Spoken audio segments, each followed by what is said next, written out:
Okay, this is the Batley Spen Hustings from the Al-Hikmah Centre. Bismillahir-Rahmanir-Rahim. Assalamu alaikum wa rahmatullahi wa barakatuh, and good evening to our prospective candidates and also to the audience. It's nice to see so many people out here today. I hope it's going to be an interesting evening, and I hope people have got all the questions that they want to ask the candidates, and I hope you really grill them tonight. Just a few domestic arrangements. Apparently we also have a laptop here, so people who haven't actually registered for voting, they can do so tonight. Okay, and I believe the closing date is tomorrow, so you've got to make sure that you actually register for voting. In terms of the toilets, ladies on the left and gents on the right. If there's a fire, the doors that you've come in, use those exit doors, but there's also one on the left, at the far left there. We're not expecting a fire drill, so if the alarm does go off, it is a fire. So I hope you will make your way out.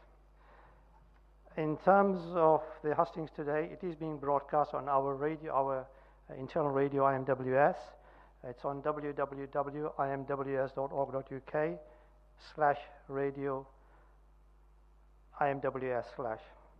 Also Twitter hashtag this evening is on hashtag IMWS Hustings. Also we have free hi-fi is available this evening in the room here today. So we have, can I first of all welcome, I don't know whether there's any other domestic arrangement. What we're going to try and do is we're going to make sure that we finish by 8 o'clock at the latest. If earlier, fine, but the latest we're going to go on till it's 8 o'clock. My name is Saeed Laher, and I'm the Vice Chair of the Indian Muslim Welfare Society, and it's the Indian Muslim Welfare Society that are actually hosting this evening's hustings. Can I welcome our candidates this evening? From the far left, we have John Lawson from the Liberal Democrats. We have Joe Cox from the Labour Party. We have Imtiaz Amin from the Conservative Party. And we have Alex Lukic from the UKIP. And unfortunately, the Green Party couldn't be with us this evening. Dr. Ian Bullock, who is a local GP, and I think he said because of his work commitment, he couldn't actually get here to this evening. And he was going to send somebody to read a statement out, but he hasn't actually arrived yet. So that's the introductions. In terms of the arrangements for this evening, we'll get each candidate to talk for 5 minutes, and it's got to be 5 minutes, and if you go over, I will stop you. And once they finish, then we will open the floor to questions. Again, you can either direct a question to a particular candidate or to all the candidates. So just make it clear when you're asking those questions whether you want to address your question to a particular candidate or whether you want your question to be responded by all the candidates. Okay? Please make sure. Yes, sorry. Can I ask where the socialist candidate is and where they invited? After careful consideration and taking into account time, we decided to invite the candidates with party seats in this parliament. I'm sorry, pardon? Well, I'm not sure exactly what's happened. Do we?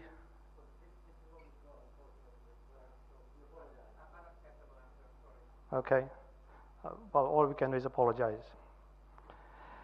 So in terms of questions, again, what I said is keep your questions brief, and I hope that the candidates as well in terms of their responses will be kind of brief as well, and we don't want any kind of party political kind of statements, and we hope that you kind of respond to the questions that are asked by the floor. So I don't know who pulled, in terms of the order, it's incredible, isn't it? These were kind of random, and they all pulled out balls that kind of represent their parties. Number one is obviously Mr. Lukic, Alex Lukic. 5 minutes for you.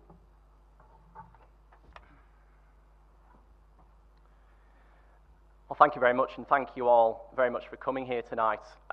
It's fantastic to see so many of you here who clearly want to hear from your local candidates who want to be your next MP, rather than just, sitting at home listening to what the party leaders have to say and what the media have to spin on everything. So I think that's absolutely fantastic. I think we strengthen our democracy from the ground up, and it's at events like this that make this happen. So I'd like to thank the IMWS a great deal for setting up this hustings for us. I'm going to start at the beginning. I myself was born at Dewsbury and District Hospital.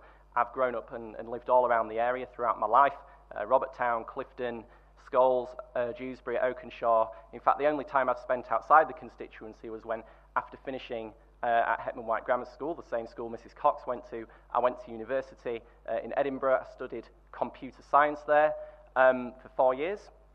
And then I came back home, did my teacher training, and then obviously I went into teaching. I teach locally. I live now in Staincliffe, actually, near where it started, about 5 minutes walk from Dewsbury Hospital, not far from here at all. So why did I get involved in politics? Now, this is quite a personal story, and I've never said this to anyone at all before in the course of this campaign, but I think it's important for you to know, why I'm doing this. While I was in Edinburgh, while I was studying up there, I was subject to a rather brutal, random and unprovoked violent assault. As a result of that, the government scheme run by the Criminal Injuries Compensation Authority to compensate victims of violent crime, I managed to claim a modest amount from that, which paid for a holiday so I could get better. The following year, the government announced, I went into university one day, I logged in, and I saw a headline on BBC News. The government had announced they were going to cut a great deal out of the Criminal Injuries Compensation Scheme, and when I looked into the details of that, I found that people who had gone through what I went through would get nothing. And to put this rather bluntly, these two individuals, stamped on my head, and I had a clicking jaw as a result of that, which still comes and goes to this day. But the government was going to turn its back on victims of violent crime who'd been through what I'd been through, and obviously I'm aware there's lots of other groups in society as well who've suffered at the hands of this coalition government. So what I did was, I got straight in touch with the BBC, sent a message with my experiences. They phoned me about 10 minutes later. They asked me, would I go into their Edinburgh studio and do a television and radio interview? And I said, yes, I would. There was no hesitation from me on that. I went down there, I did the 2 interviews, I took on the government then, and I'm ready to take on the government again now. I think around here we want an MP who's going to represent you, who's going to take on the government, who's not going to be part of the next government. That's what I think I have to offer. That's different from anyone else. So that's why I got into politics. But why UKIP? Well, last year, in the run-up to the European elections, I noticed really that UKIP was saying things that I'd thought for a long time. As a country, there's basic things that we should be able to expect as all the people of this country, as us all are sat here tonight, that we just don't have. Control of our borders, our own territorial waters, the final say over what's right, what's wrong, what's legal, what's illegal in this country, but we don't have that. Successive Conservative, Labour and coalition governments as well all they've done is handed over more and more powers to commissioners based in Brussels. And they don't have our best interests at heart. They don't. All they want off us is £55 million a day. So what we offer, that's different to what they offer, is taking back full control of what goes on in this country. The EU holds us back as a nation. We should look beyond our neighbours. The EU is 28 nations, 500 million people. Our Commonwealth, India, Pakistan, Australia, Canada, New Zealand, is 53 nations, 2 billion people. We can't negotiate our own trade deals and work in ever closer partnerships with these nations and the wider world unless we leave the EU. What made us great as a nation, what gave us these partnerships in the first place, was looking all around the world, global trade. That's what built up our industry, our economy. That's all been handed over the past decades. There's much more that UKIP offers that I'm hoping to get across tonight as a result of your questions.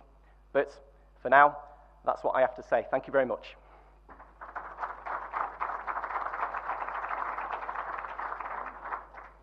Thank you very much. How close is that? That was very close. Thank you very much for that. You were well under 5 minutes. Can I invite Imtiaz Amin from the Conservative Party? Good evening, Assalamu alaikum. When you decide who you want to be your next MP, I think there are 3 very important questions and 3 very important elements that you need to consider. The first one is that does the person who seeks to represent you, who asks for your vote, does he actually understand your community? Does he understand the concerns of you as a voter? Does he understand the concerns of you, of your town, of your village, and on an equal footing, Batley Spen constituency as a whole? Now, only if a candidate appreciates and understands those concerns can he seek to represent you. If a candidate doesn't understand those concerns, he fails at the first hurdle. He cannot understand what your problems are, what your concerns are. So that's the first element. Does a candidate understand your concerns? Once you're satisfied that a candidate understands your concerns and understands the problems and difficulties throughout the constituency, whether you're in a village in East Bailey in Berkshire area, or whether you are here in the heart of Batley, you then have to ask the question that will that person be an appropriate and competent advocate for you, not just here at a local level, but at a national level as well? Does that person have the adequate skill set to represent you effectively and competently? So the first step is, does the person understand your concerns? The second step is that person going to adequately represent you? So if you take the analogy of a doctor, you go to see a doctor, you've got an ailment, the doctor may be able to diagnose the problem that he has, but if he cannot treat you, that visit is ineffective. The final question you have to ask is whether you, your families, and your community will be better off in 5 years once you've elected that person. Will that person put the interests of the local area before the interests of his party? So those are the three questions that are very important that you need to consider. So in answering those three questions, we'll let the baby before we answer any further questions, I think that'll be the best thing to do. So in answering those three questions, why do I think that I am the best candidate for you? Now, I was born in Dewsbury and I've lived here all my life. I am part of this community, and in the last 6 months, having spoken to many, many of you, the concerns you've expressed are exactly the concerns that I have. The problems that you face, your families face, are the same problems that I face, my family faces, because I live here, I am part of this community.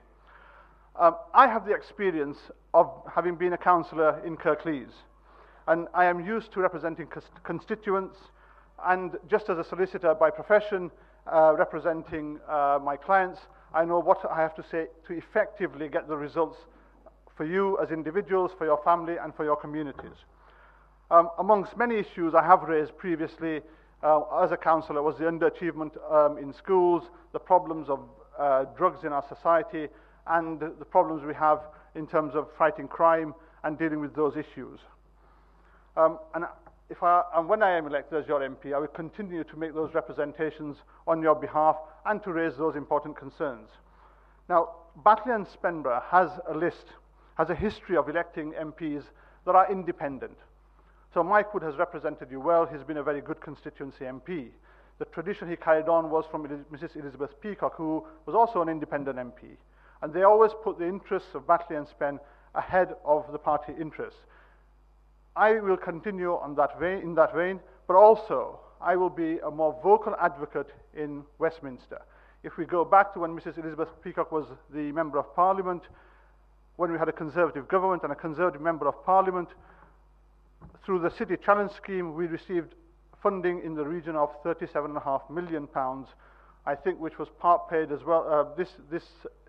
These premises were also funded from that grant. So my commitment to you is that carrying on in the vein of Mrs. Elizabeth Peacock and in what Mike Wood has done, because we have to recognise the good work that is done, I will not just be an MP in Westminster, I will be your voice in Westminster, I will be a strong advocate for you in Westminster, and that is the reason I am standing here and seeking your vote. Thank you very much.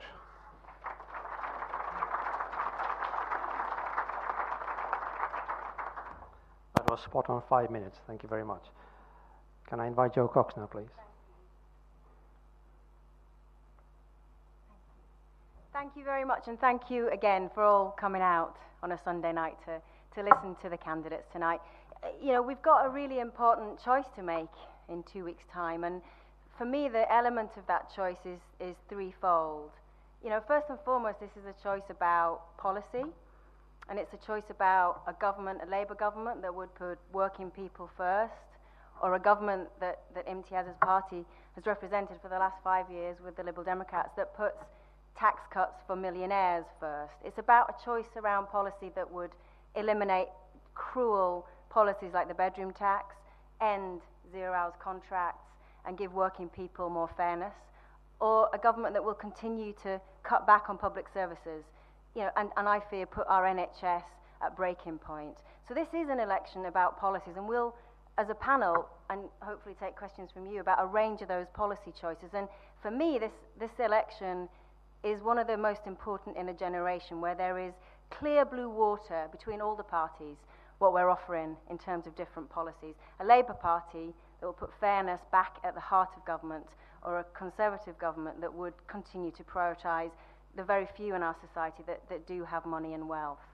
The second choice I think that you all face in 2 weeks' time is a choice about values. You know, I'm standing for the Labour Party because I feel my values reflect the Labour Party's values. It's a country and based on values of decency, of justice, of equality. And I fear that our country in the last 5 years has got more unequal, more unfair, and it's not a place where I'm proud to say we're getting better. You know, that I've been speaking to families all over this constituency in the last few months, and there are people out there really struggling at the minute, and I want to put some decency back into government. The third choice you've got is, as Imtiaz says, it's about who do you want to send to Westminster to fight for you? Who do you want to be your voice when we're standing up against Kirklees Council? Who do you want to represent you? I was born in Batley Spen. My family live here. You know, I grew up in Batley and Hetman Dwight. I went to Hetman Dwight Grammar School. You know, I'm currently living in Robertstown. This constituency is in my blood. My family have been here for generations. I am passionate about our area. And first and foremost, I would want to continue the work that Mike Wood's done to help many of your families and fight for our area, to get a fairer funding deal from Kirklees Council, and fight for our area in Westminster. You know, I've lived and worked all over the world, and for the last 20 years I've been standing up for some of the most vulnerable people in the world and some of the most vulnerable people in our society and our community. And from that experience, I want to use that to fight for you, to fight for your families, and it would be a real honour as a working class girl from Batley and Hetman Dwight to stand up and represent my hometown in Westminster. So in 2 weeks' time, you've got a big choice to make. Who do you want to represent you in Westminster? What kind of policies do you want to be at the heart of the next government? And what kind of values do you think this country should hold dear? Is it decency and fairness, like I would ask you to vote for, and a local girl who would fight very hard for your area and for your families? Thank you very much, and I look forward to discussing all the policies and questions later.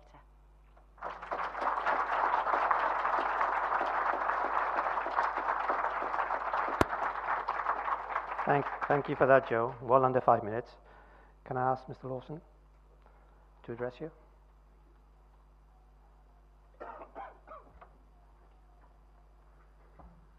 Good evening, everybody. Thank you for coming out tonight. I am going to read. Please forgive me, but it's just how I've organised my thoughts for this evening's entertainment. I've lived and worked with my family in Batley and Spen for the last 13 years. Mainly in Cleckheaton, but also in Batley. I don't know if there's anybody in from Princess Street. No? Anyway, there we are. My two sons attend school in Cleckheaton, and I'm originally from the other side of the Pennines, but considered myself naturalised Yorkshire. I studied fine art in London, and later sociology in Wales as a mature student. Along the way, I've worked in a variety of jobs, from factories to farms, and in the financial industry. I run a small business making stained glass windows, but it seemed to spend most of my time working for the residents of Cleckheaton as one of their 3 Lib Dem councillors. I became involved in campaigning when the primary school my children attended was threatened with closure and merger. I learnt a lot in that campaign, how to organise and research, how to negotiate, and when it became clear that the authority was going to close the school, whatever we did, how to salvage what we could, so that the parents and governors had a strong voice for the future of their children in a new, larger school. During During that campaign, I worked closely with the local Lib Dem councillors, Anne Raystrick, Andrew and Kath Pinnock. I found that the core Liberal Democrat principles of fairness in society, helping communities to thrive, and the determination to speak for the people they represent chimed strongly with what I considered to be politics to be about. In 2010, I stood successfully as a Kirklees councillor and held the seat in last year's local election with a strong majority. I already represent 1/6 of the people in Batley and Spen. If successful in this general election, I would extend the same commitment to the rest of the people in the constituency. Aside from my day-to-day casework and campaigning to improve the area I live in, I have undertaken to serve on committees for planning, children's services, and NHS scrutiny.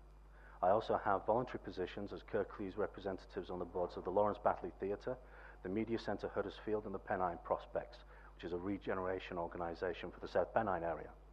I was the first to campaign in 2013 for Spenborough Pool to be rebuilt and worked cross-party to establish agreement in principle, which resulted in £4.8 million being set aside towards the cost. I'm currently campaigning to retain good quality public sports provision at Wycliffe Mount Sports Centre, which is also under threat of closure. In 2010, I was surprised to say the least when the Lib Dems went into coalition with the Conservatives.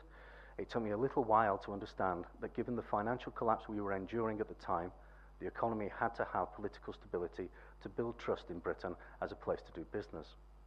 Not only that, people needed to know that its politicians could still govern effectively, even if that meant being locked into a coalition for 5 years. This is what we brought to the table: stability. The coalition has now come to an end, and I, for one, am proud of the Liberal Democrats' achievements in government.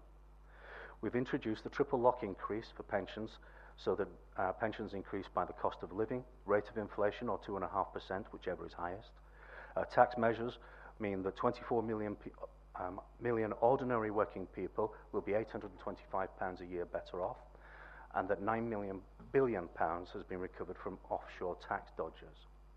Along with other measures we have brought in to boost opportunities for children, we have implemented the pupil premium, which follows a child through their school lives to ensure that those who need it get extra help to fulfill their potential. We have record number of apprenticeships and record number of young people in higher education. In the next government, Liberal Democrats want to carry on their fight for a fairer society, a stronger economy, and opportunities for all.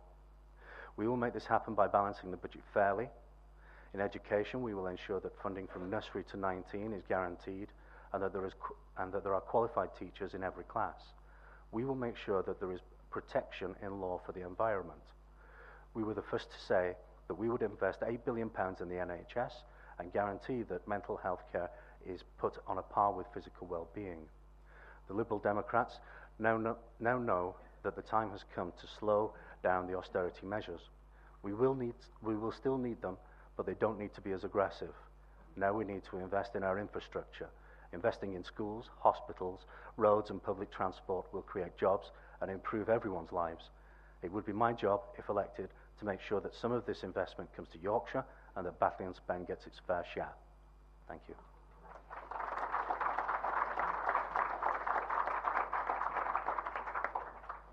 Thank you very much, John. Can you just make sure the mics are working? Is there a roving mic?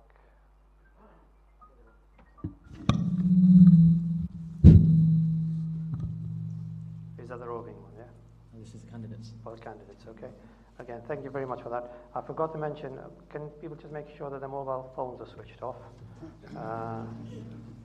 Because I left mine on. Just a bit of an exercise.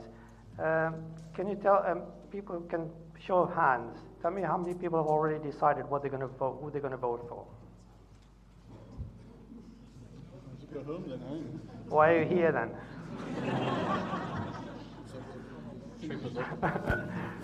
Okay, that's interesting.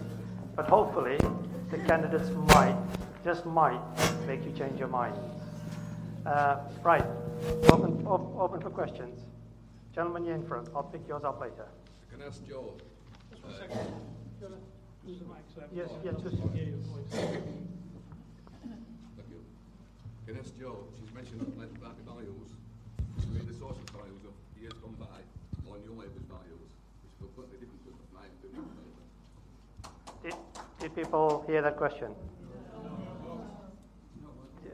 I'll explain. I'll repeat. Do you want to repeat the question, or do you want me to repeat it for you?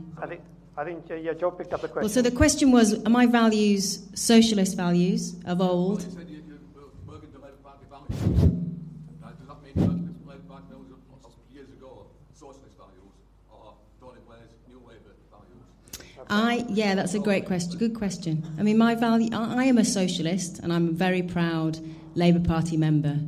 I have been for many, many years, and those values are about fairness, equality, decency, aspiration, supporting the most vulnerable. I consider them socialist values, and I consider them Labour Party values. Does that answer your question?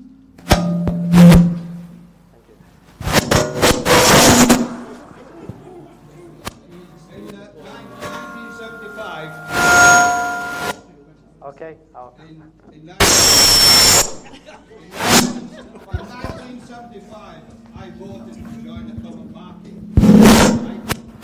Not a political union. Unfortunately, I don't think any of the candidates would have been around. Hold on one second. Just hold on one second. Hold on. I think we're getting a lot of feedback from the mics. We don't need the mics, do we?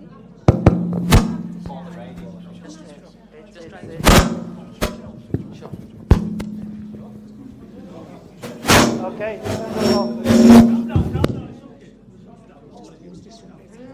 Bring it back. That one's off. This is Okay. Yeah. We'll get the question. Hopefully the candidates will be able to shout. Go on. Sorry. Right. In 75, I voted to join the common market, not a political union.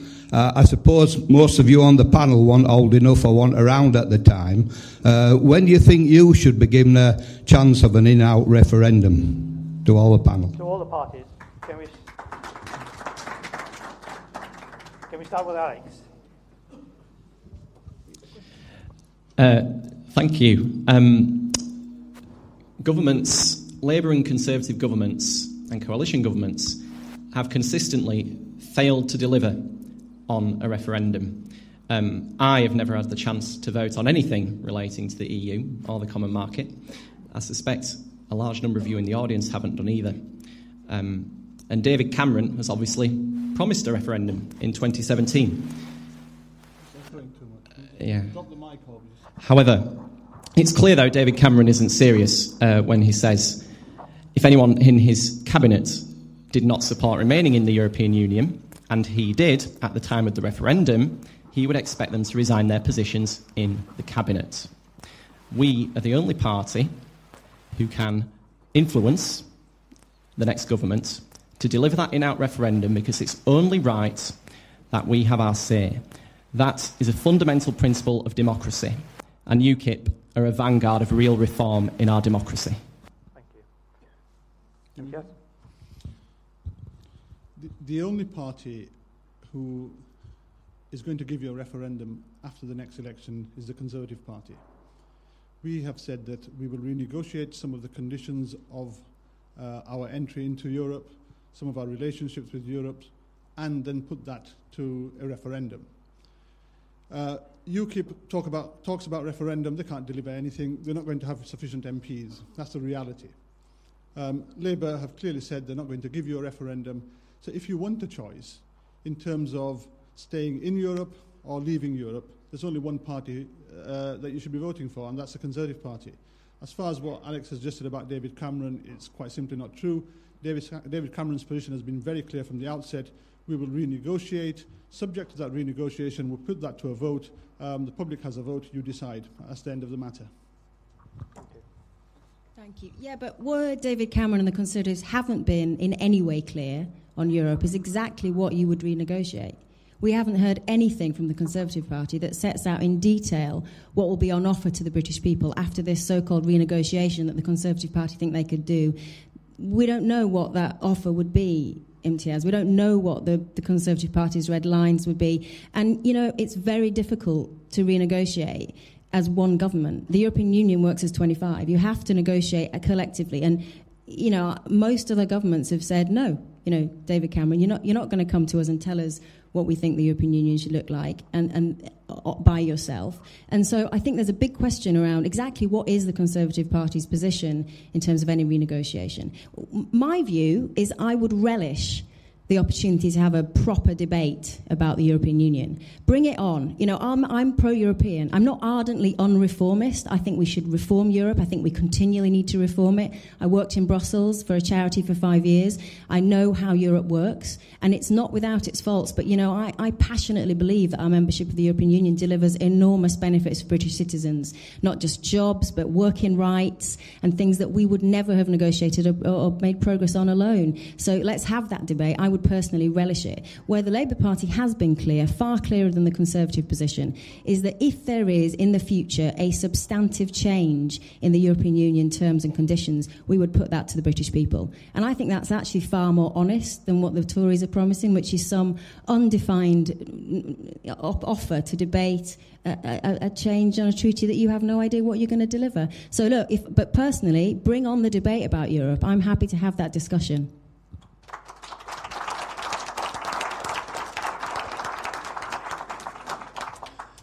Thank you, Joe. You kind of stole my thunder there. It's surprisingly how close some policies can be, isn't it? Yes, absolutely. Bring it on. Personally, pro-European. Do we have a debate on in-out? I would be against that, personally. Europe offers this country far more than we take from it. Far more. I think I just need to leave it at that. Thank you very much. Thank you very much for the response. There's one there. I'll go for that one, and then there.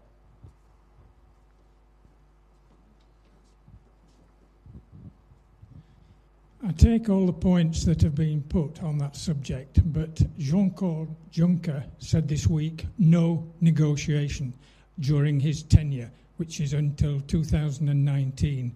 Thereafter, no change will be possible until 2025. Where does that leave your position? No is no at the moment. Okay, can we have a quick response from all the candidates on that? It's a very similar kind of question. Let's start from that end. My quick response would be no never means absolutely no when you're talking about negotiations with new governments. And look, what this government has done, unfortunately supported by the Liberal Democrats, but what this Tory government has done is box itself into a tiny corner with no negotiating room in terms of its position with our European partners. You know, this government has had so little influence on the way that Europe works in the last 5 years because it has been so ardently, aggressively anti-European. You know, and that I think is not in the British interest. So, you know, when Jean-Claude Juncker says no, that doesn't mean you can't negotiate in terms of how Europe operates right now, tomorrow, and the next day, in terms of getting Europe working better for British people. I've seen it happen. You just need a strong UK government, a strong head of state, and a strong foreign minister, and that can make Europe work for the British people. You know, so I just think, actually, with 5 more years of obfuscation from the Conservative Party about our relationship with Europe, if you speak to small companies, large companies, up and down our country, you know, they do not want 18 months of confusion. That is terrible for the economy, just when we're coming out of a difficult phase in the UK economy. So, you know, and you know, let's look at the facts. 17,000 jobs in Yorkshire alone depend on our trade with Europe.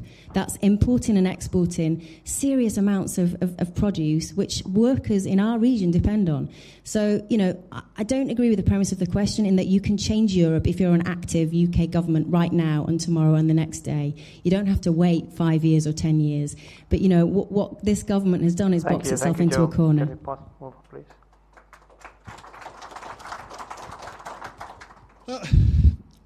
I think all that was dodging the question. The question was, how do we deal with our relationship with Europe? And what is the choice that's on offer to the public? The choice at the moment is that in 2017, if we win the election, you will have an in-out referendum, regardless of whether the red lines that have been talked about are satisfactory to somebody or not. There'll be negotiations. Let's argue we succeed, we don't succeed at all, and the relationship stays exactly the same as it is now. You'll have a referendum. You can stay You can vote to stay in, you can vote to stay out. It's your choice. What Labour's denying you is that choice. What we're saying is, whether you like Europe, whether you're anti-Europe, whether you don't care, the choice is yours. Go out and vote, take a decision. And I think that's the fairest position to take, because Europe is a controversial subject at the moment. Of course, we've got plenty of trade with Europe. No one's disputing that. But the terms that we have agreed from 1975 onwards wasn't a complete political union. It was trade. It was a trade agreement. We're now talking of a European army. We've got NATO, and now we're talking of a European army. We're potentially talking of more monetary union, a closer monetary union. So all these things that could come if we carry on the way we are. If we go back 2004, we signed up to allowing free movement of persons with 10 new countries. Nobody saw the number of people that could possibly come into the country. I just want to finish on this point. So those things we haven't foreseen. So what we're saying this time is, whatever your position is on Europe, we're going to give you a referendum. It can't be any fairer than that. Let the people decide. And what Labour is saying, no, we know best. We're not going to let you decide. Imtiaz, you made that point. Okay, thank you. If you want to cast iron guarantee a referendum in the next 5 years, the only way you're going to get it is by electing UKIP MPs to Parliament. None of these parties have ever delivered on this. And I hear a lot of candidates saying, bring it on, but their parties are saying the exact opposite. Quite simply put, they're on the gravy train and they want to stay on it. There will never be any negotiation on fundamental principles of the European Union. For example, the free movement of people, the open door we have to anyone from the EU, which means we quite simply have to close that door to people from the Commonwealth who we've had links with going back decades and decades, links with countries whose soldiers fought with us and died with us in the world wars. Tens of thousands, hundreds of thousands of soldiers from the Commonwealth. On the point about jobs, a lot of jobs do depend on trade with Europe, but that's not to say that leaving the EU puts those jobs under any uncertainty. We will continue to trade with Europe. If we do choose to leave Europe, there'll be a 2-year process by which we will negotiate trade deals that will, replace what we currently have with the European Union. No one need lose their jobs as a result, and in fact, there'll be many more jobs because we'll be able to trade with the wider world. But there's no other way about it. If you want a referendum in the next Parliament, you have to elect a UKIP MP, and that has to happen all across the country. Thank you. Lady, just get the mic. I think, can you hear me? I do have quite a loud voice. As a backdrop, in the Sunday Telegraph today, Dominic Lawson, who's known as a right-winger, really, called Mr Cameron's proposal to sell off housing association properties an attempt to bribe the electorate. I think that's a quote. But there's actually a shortage of decent, affordable housing for rent in this area, I'd argue. And how would each of you address this? Thank you. Okay, presume that's to all the candidates, yes? Can we start with Imtiaz at this time? Firstly, I think I welcome the right to buy for housing association tenants. That's a very important step forward in the right direction. If you go back to the 1980s, when we had the right to buy for council properties, it created a very large number of people who could own their own homes, which otherwise they could not have done. And I think, having spoken to housing association tenants that live fairly nearby to where we are at the moment, almost all of them have welcomed that move. And I think it is something that we should all welcome, because people who have lived in rented accommodation for a number of years deserve that opportunity to buy their own home. As far as rents being too high are concerned, the only way you can deal with that sort of problem is to build more homes. We have committed to build 200,000 new homes per year on brownfield sites, not on greenfield sites that Kirklees Council was proposing just a couple of years ago, just down the road in Chidswell, where they were proposing 500 new properties in a fantastically beautiful area. So we're proposing that brownfield site development, 200,000 new homes, and on this housing association right to buy policy, each property that will be sold, the housing association will have to build a new property. So, for example, if there's a discount of, say, 40,000 on a 100,000 property, and the housing association gets 60,000, the government will fund the difference to the housing association to allow them to build new homes. So it's going to be like for like, one house sold, one house built. And I think we should all welcome the opportunity for more and more people to own their own homes, because when they buy their own homes, the community they live in is far more stable, there's less crime, and you have a fantastic community spirit. So I really, I'm surprised that anybody would object to anyone owning a home supported by the government. Okay, Imtiaz, thank you very much. Can I ask John? Thank you for that question. As a principle, extending the right to buy to housing association homes, is that better? Less fuzz. Is basically asset stripping a non-governmental association. It's execrable. I have no words for it. How would I solve the problem? Well, the council needs to be having a local development framework that is working, it is in place and it is robust, and it has an adequate number of houses in that plan to pass the government tests. We don't have one of those at the moment, so as far as planning goes in this area, we have a bit of a free-for-all. We're very limited on what we can say no to. I know because I'm on that planning authority, on the Heavy Woolen Planning Authority. We do need more homes, but those homes need to be planned. They need to be planned because we need the infrastructure that goes with those homes. We need the schools, we need the roads, and we need the hospital places and the doctors' places. But as far as extending the right to buy goes, no. Thank you, John. John, I agree with John on this one.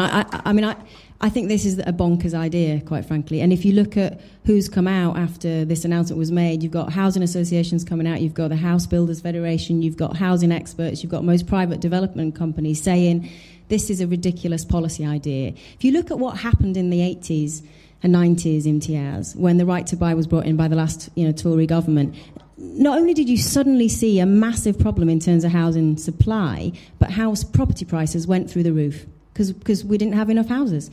We're building, and under the last government, we've built fewer houses than we have in 100 years. We need to start building houses again. And the Labour Party is, as the Liberal Democrats, are also committed to dealing the problem with housing as you need to build more houses. And that means you need to invest in housing development. You need to also do things like look at those companies that buy up land and don't use it. So one of the things we're looking at is if you don't use it, you lose it to property developments. Let's build on these brownfield sites. Let's actually get housing developments made again. But other things like sorting out planning legislation. So, Kirklees does not have a great record at planning, let's be honest. We need to speed up the process whereby housing development can happen and start investing in dealing with the problem, which is supply of decent, affordable housing, not just a ridiculous policy that will actually limit the number of houses available. And just one last fact, since the Tories played around with this idea of selling off housing property in the last 12 months, your point, Imtiaz, around it be like for like, it isn't like for like. In the last 12 months, 212,000 homes were sold and only 2,000 new homes were built. If you continue with that disproportion, we're going to continue with a housing crisis in the next 50 to 100 years. That means our kids and our grandkids are never going to be able to get on the housing market. And one last thing, the Labour Party is also committed to controlling rents. Young kids can't get on the housing ladder because they can't afford rents. So we've said we would freeze rents for at least a couple of years so that kids can get on and that those in rental accommodations get decent long-term rental contracts. Thank you very much.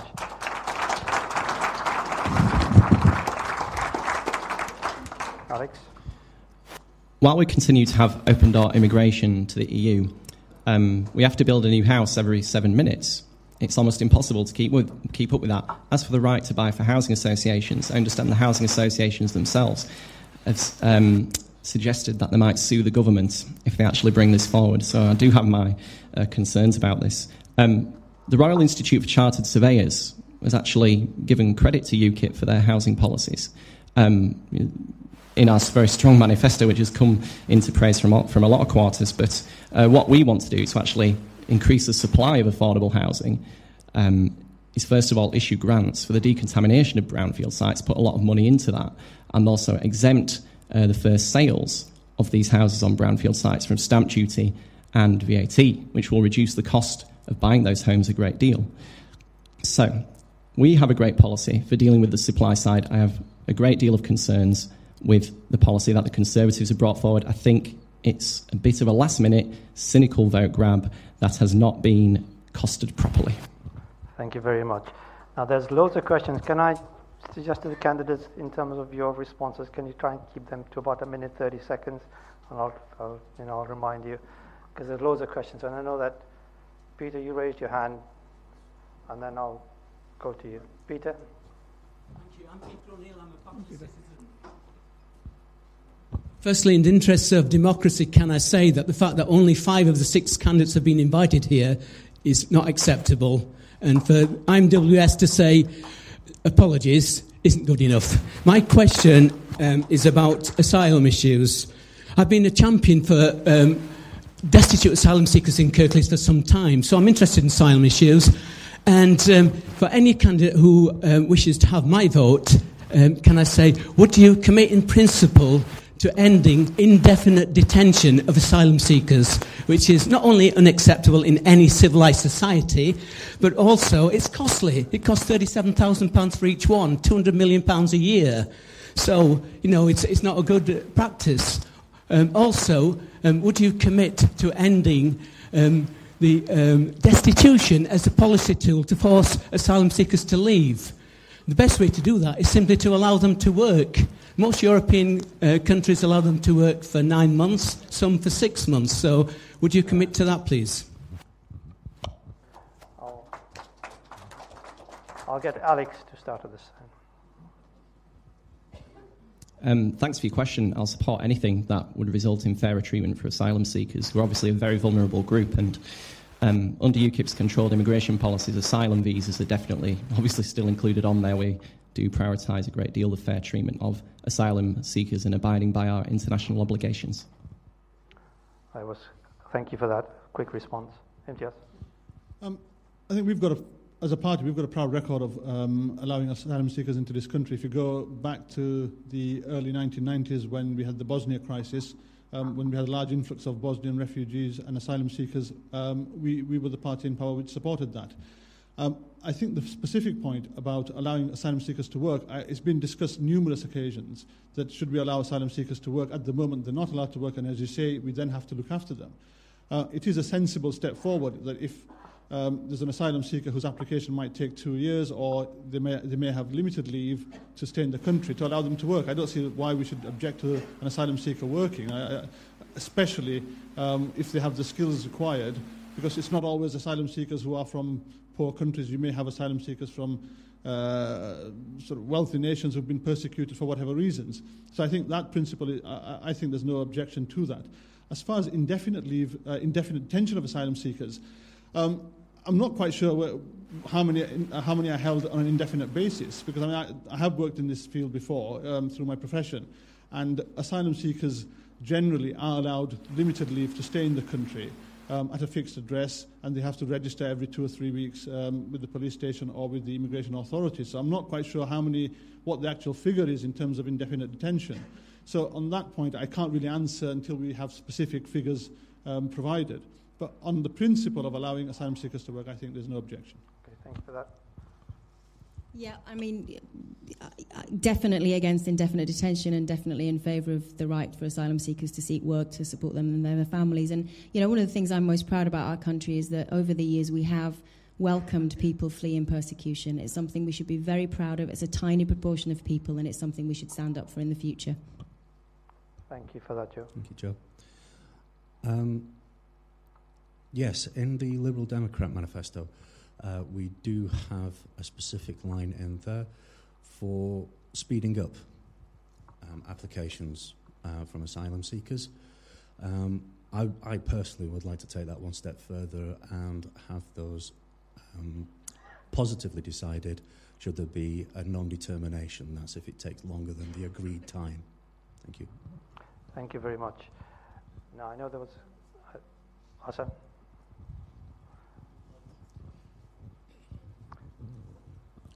Thank you for the opportunity. Just to help the panel, my address is only questioned particularly to the 2 people who are likely to be members of any parties in government, which is Amin and Joe. I think that's a bit presumptuous. Yeah, I'm coming on to, I think UKIP, my question is about inequality towards certain minority communities, and UKIP is a joke, or the comments about fifth column and so on, and Liberal by definition have been part of the government. Can you just pose your question, please? Yeah, I will say it. Yeah, of course. Yeah, no problem. Right. My question is about unequal treatment of the minority, in particular the Muslim community, which is a very large section of the community in Batley and Spen. But not just the Muslim community, it's about inequality generally. I think the Conservative Party are not Islamophobic. Let me make that clear. You're much worse. You're anti-Muslim. Hassan, what's your question, please? Said you've got to allow me to ask in my way. I'm not a politician. I'm asking in my way. That's why I came here. Yeah. So Conservatives' record in terms of the stupid legislation, unfair legislation about the terrorism and security bill, which went through earlier on this year, about their Trojan. But Hassan, you're making a statement. I mean, all of them dealt with that, and also in particular and specifically about their role in men, women, and children in Gaza.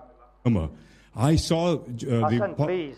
Can you just ask your question? I saw the Parliament. I'm going to come on to the question in terms of what they're going to do about it. You've been talking for 2 minutes and you haven't answered. I want to know what they're going to do about it. In terms of the things I've said, are they going to ask for inauguration or implementation of the United Nations clause in terms of Palestine and Middle East and Israel and Palestine? Also, is anyone going to ask for the repeal or at least review of the terrorism and security bill? I noticed Conservatives are members of, are friends of Israel. Why did David Cameron refuse to be a member of Palestine as well? Are you going to do something about it? And, to Joe, what will you do about it? Right, I think we'll get Imtiaz.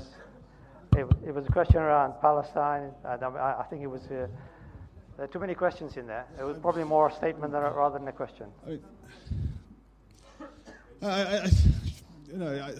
With respect, to say that a party is anti-Muslim when you've got one Muslim after the four standing as a candidate for that party is just sort of like it's a bit it's a bit odd.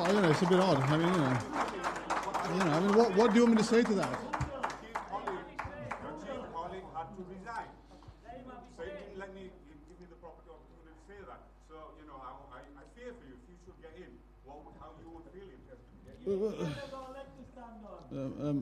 Rest assured, there's nothing to fear about. I mean, I've been a member of the party for now, I think, close on 16, 17 years. And I can assure you that I've not felt any anti-Muslim sentiment towards me. You may disagree with that, but that's my own experience as someone from within the party. I've got colleagues here from the Conservative Party who are also Muslims. So for you to start making generalizations that this party is anti-Muslim, this party is pro-Muslim, I think you do yourself no favors by behaving. I think you do yourself no favors in answering that question. As far as the terrorism bill is concerned, it was voted by every single party. It was supported by the Labour Party. It was supported by the Liberal Democrat Party. It was not opposed. So I don't know which part of that you think is anti-Muslim, because if that is anti-Muslim, then the party that Joe Cox and John are representing, they're anti-Muslim as well. So that bill was supported by all the parties. As far as Palestine is concerned, that's a separate issue. If you're suggesting that the Conservative Party, for some reason, is more pro-Israel, anti-Palestine, then where's your evidence for that? If you go back to let me finish. If you let me finish, I'll answer the question. That in 2008, when we had the last major Gaza crisis, it was the Labour Party in power. 1,700 Palestinians died in that crisis. There was no outcry then from the Labour Party in terms of resignations. At least we've had a resignation from a Muslim peer in the last crisis. So when you come and say that the Conservatives are more pro-Israel or pro, you need to be fair and balanced, because I don't remember anybody resigning in 2008 when the Gaza war took place, and the same arguments were made in 2008 that were being made now. Imtiaz, you made your point. Thank you very much. Joe. Thank you. I'm going to talk about Palestine, actually, because I think that's, there are some big questions here for those of us in the audience. Keep it brief and just respond to his question? Yeah, well, just Palestine. So, I think I worked in Gaza after the 2008-9 conflict, and there was a difference in the UK government's position at that time. The Labour Party was far, far more outspoken about the atrocities committed at that time by the Israeli government. I know because I was on the ground in Gaza as an aid worker. And there was a difference. There was a difference between a Labour government in 2008-9 and what the Conservative government did last year when we all were watching the TV screen, seeing thousands of innocent Gazans die, including children. You know, there was a difference. It took Cameron many, many, many months to speak out about the Israeli hostilities. There was a difference. And, you know, I'm not going to talk to the wider points raised, but there was a difference. And the Labour Party and myself personally have come to the conclusion that after so many decades of deadlock on the Gaza and Palestinian-Israeli conflict, it's time now to independently recognise Gaza and the Palestinian people, the Palestinian state. It's also time, and you know, and the leader of my party has proudly said that, and I would back him all the way. I think that we need to go further, and we need to look at things again like boycotting Israeli produce, because it's been too long now. You know, I've worked on many, many conflicts all over the world, from Afghanistan to Gaza, and, you know, you do need political leadership on these issues. So it's time to change the game. Thank you, Joe.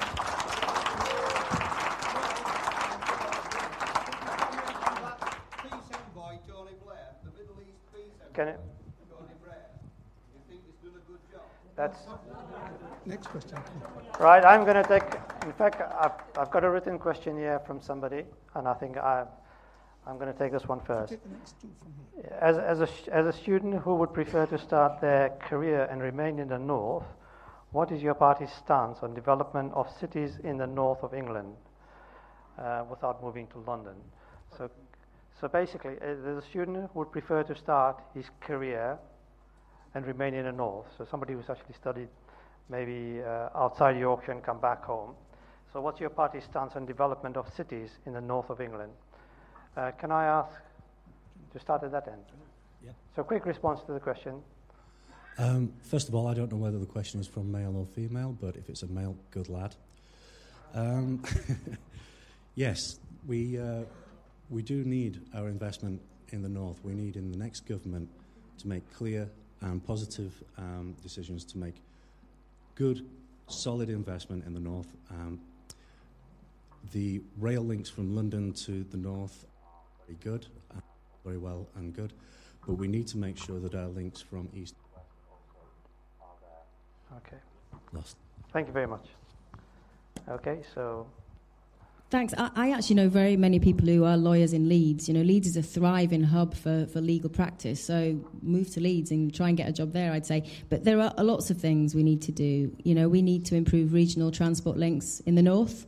All this talk about high speed too. You know, I'm kind of interested in high speed too, because I think that sort of north-south speed is important, but actually I think there's a bigger debate to be had about how do we improve regional transport links across our regions and beyond. You know, that's a big thing.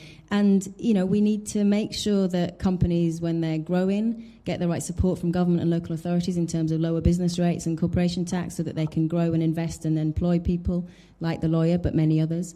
And you know, we need to make sure that we get apprenticeships back in the north, you know, so that kids, when they're leaving school, have got a decent apprenticeship. And I'm not talking the kind of apprenticeship where you get paid £2 an hour, no training, and no decent job at the end of it. An apprenticeship, a meaningful apprenticeship, where you're trained, you get a 2-year programme and you're paid a decent wage.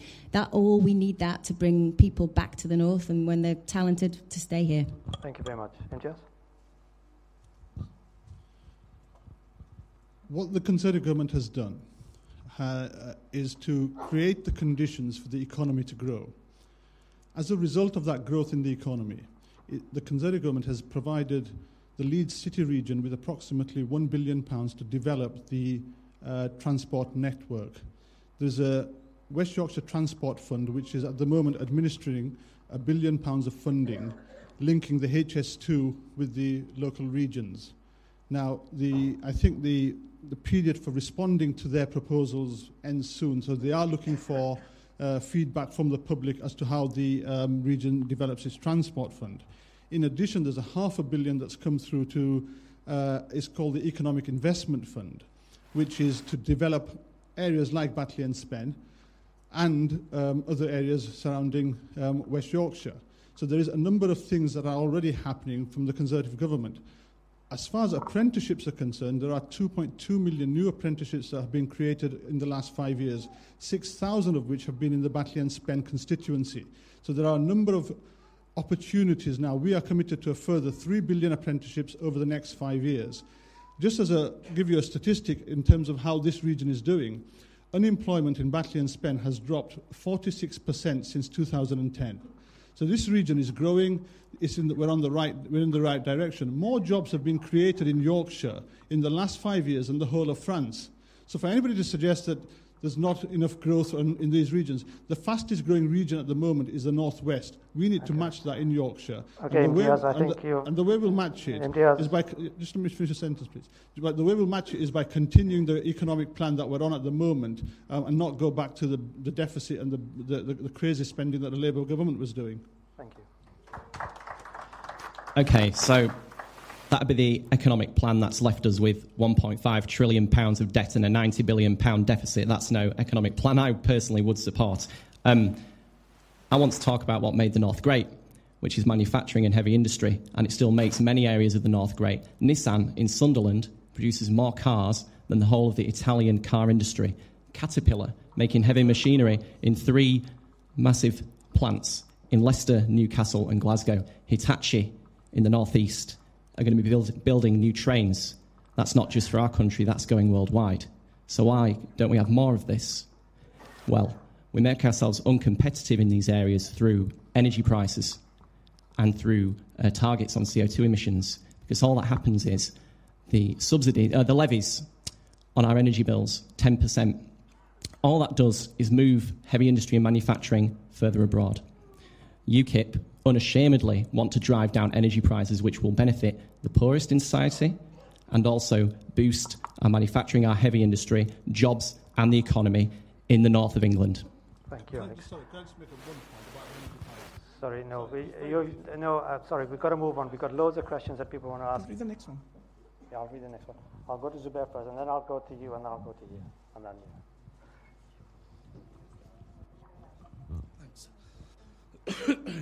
Thanks. Is that loud enough?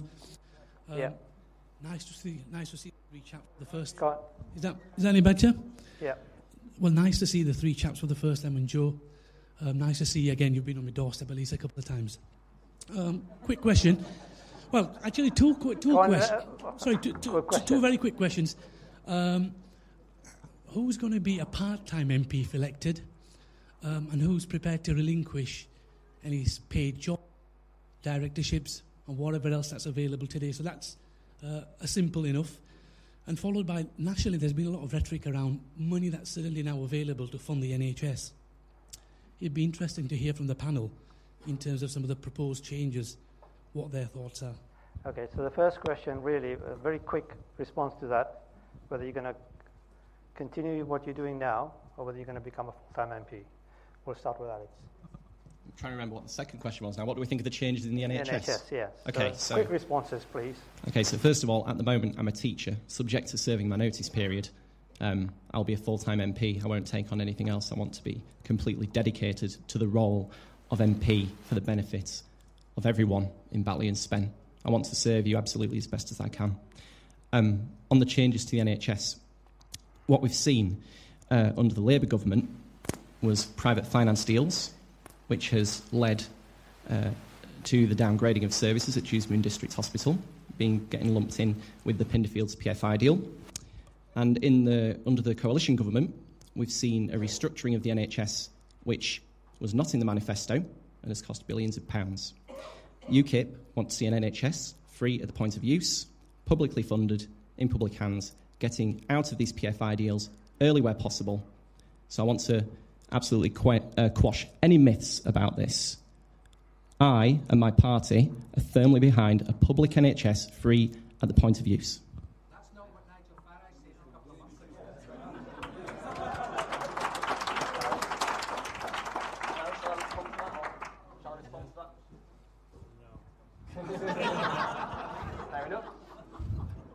Thank you. Will I be a full-time MP? Yes. Yes, I will, without... So now, sorry, I keep shouting because it keeps howling it out. What will I continue to do? I will continue to make stained glass. I will continue to write for pleasure, but it will be only for hobbies. Being an MP needs our full commitment.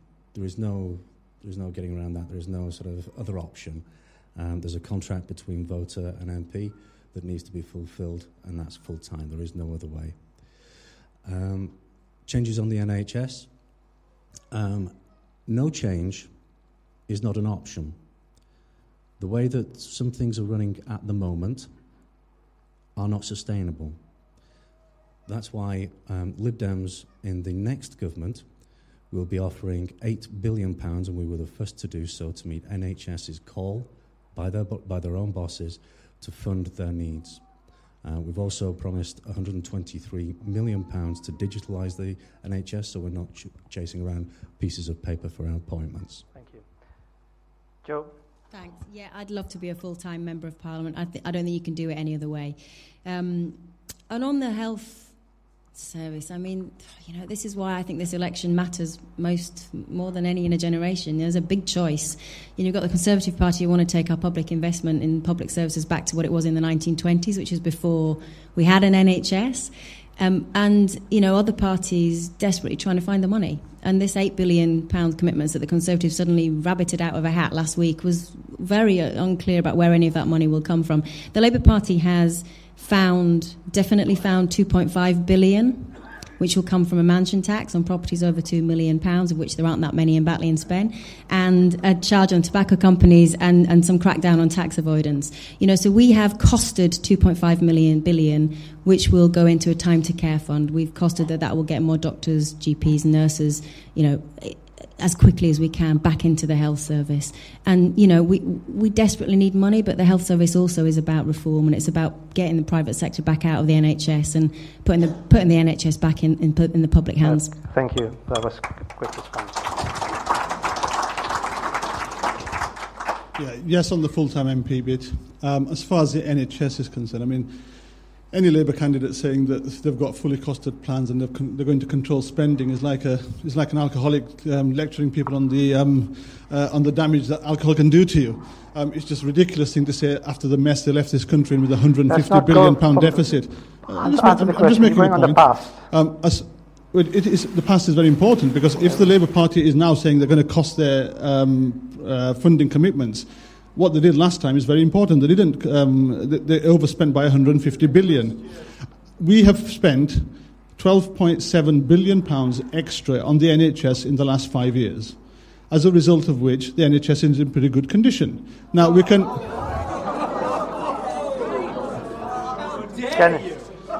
It's just a typical response and the scaremongering that the Labour Party in Dewsbury has been doing. They've been. It's not scaremongering when you're. Can people please? How is he going to fund £8 billion? Can you just answer the? Can I?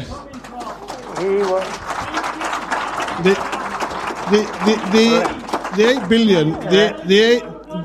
The 8 billion will come from the same place that the 12.7 billion came from in the last 5 years. Okay.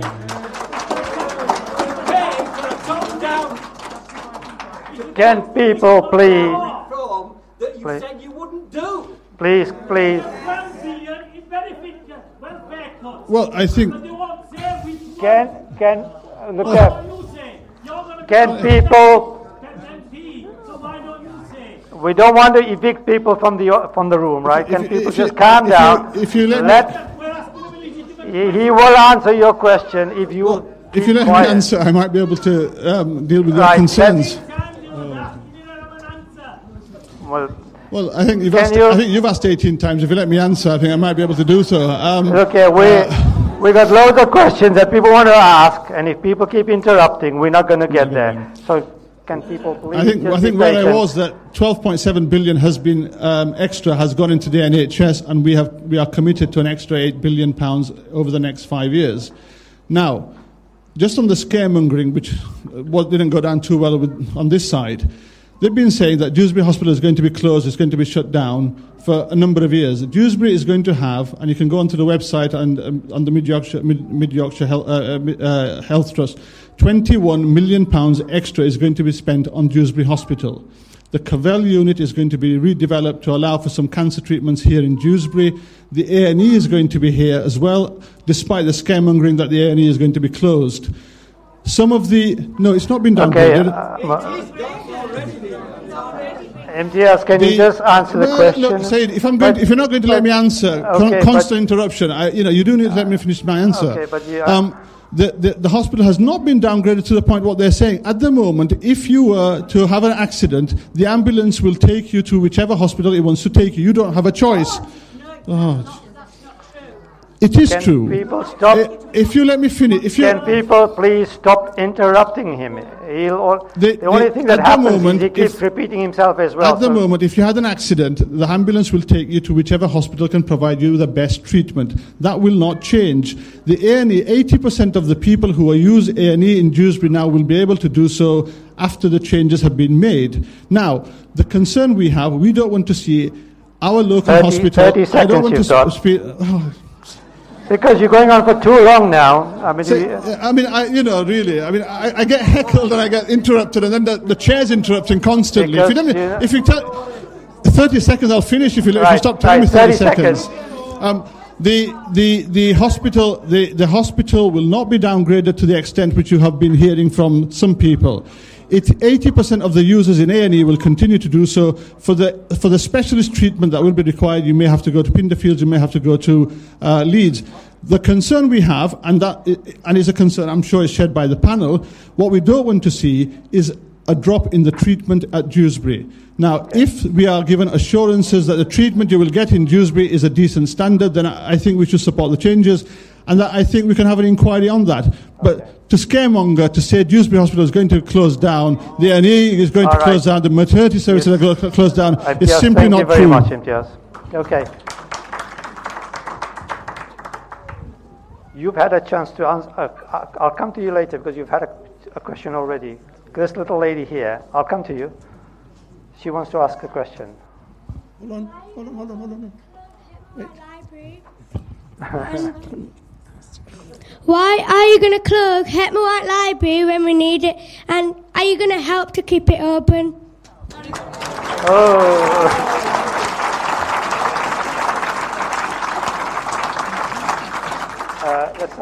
That's that. Right. We just want a yes or no. Yes, I'm going to help. Yes, good. Yeah, I'm going to help too. I was a girl and I studied at Hikmah White Library when Florence Smith was a librarian. You've got my support, love. Yes, we'll all keep it open. Yes, UKIP wants to protect libraries. It's in our local manifesto. I signed the petition against its potential closure, so I hope that provides you some reassurance from all of us. I've got to go to that gentleman there in the blue, and then I'll go to that, and then I'll come to you third. And then I'll come to you, Paul.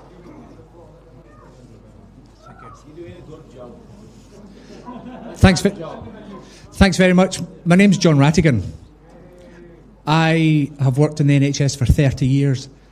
20 of those years I've been a senior union rep at Leeds General Infirmary. We're all seeing from the inside the destruction of the NHS. The NHS isn't broken.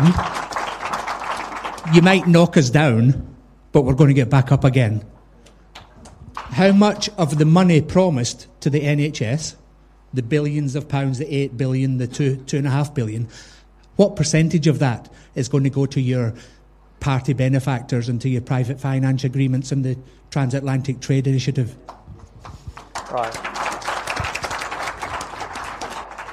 We'll start with Joe, and then it's a very simple question. So we don't want to go into history, just about percentages, quick. Great. So we want to exempt completely the NHS from any US-EU trade negotiation. We've been very clear about that of the Labour Party.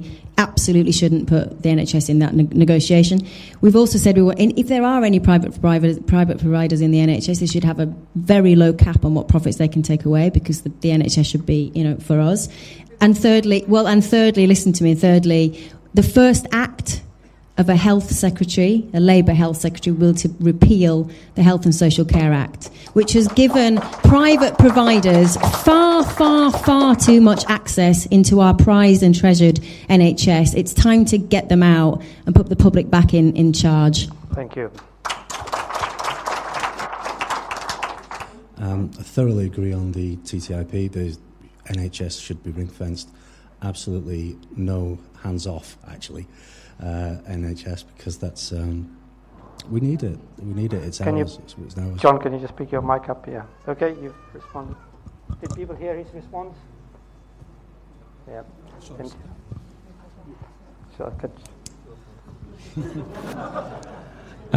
No problem. Obviously, we've made our position very clear. We want the funding to go to the front line of the NHS, the doctors, nurses and midwives. Our commitments are fully costed and independently verified by the Centre for Economic and Business Research. Saving money by replacing the Barnett formula, so Scotland gets the same spend per head of population as England does, will save about £4 billion a year by 2020, and that will more than pay for our commitments to the NHS on its own. Thank you. And Jos? I don't agree with your assertion that the TTIP is going to mean that the NHS is going to be sold off. That's an agreement between Europe and the United States, and it's a trade agreement, and the NHS is exempt from that in the sense that there's no obligation to sell it. As far as private providers are concerned, under the Labour government, 5% of all the NHS was under private providers were accounting for 5%. At the moment, it's 6%. There's been no significant movement in terms of allowing private providers to take a big chunk from the NHS. If we're talking about private involvement, it was the Labour government that signed the Private Finance Initiative deal to build the Wakefield Hospital, which means that every £44 million of its revenue budget goes to paying the private companies who built that hospital. It wasn't a Conservative government, it was a Labour government. So when we now hear all this talk about the Labour government saying we're anti-private involvement, anti-private providers, they're the ones that have landed Dewsbury in a mess, not anybody else. And that's what they did that. And that is a historical fact. We didn't sign that contract, they did. You signed £5 billion to United Health and Capica just a couple of 3 weeks ago. This guy in front. I'll come to you, and Ibrahim, and then I'll come to you. I said number 4. Okay, so my question's towards Alex Lukic. I'm a person who in the past has suffered racial abuse, so I find it completely absurd that your party and your leader, Nigel Farage, have proposed scrapping anti-discrimination laws. What is your reasoning behind this?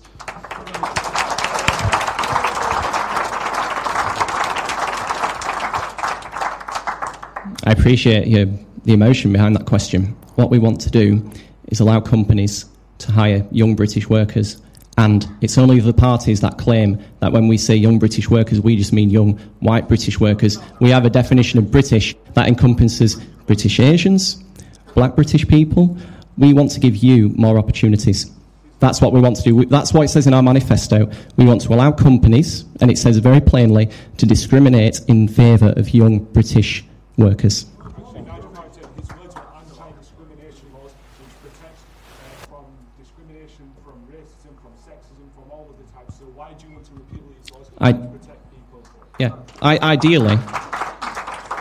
Ideally, we wouldn't need these laws. At the moment, I wouldn't support scrapping them. I wouldn't support scrapping them myself. That's the thing. He's talking about a situation where hopefully we don't need them. And I understand that. Yeah. Okay. Yeah. So, me personally, I don't think the time has nearly come yet to scrap these laws. Right. And nor does my party think that. In our manifesto, I've just said what it says in our manifesto. Okay. Right, he's responding to your question.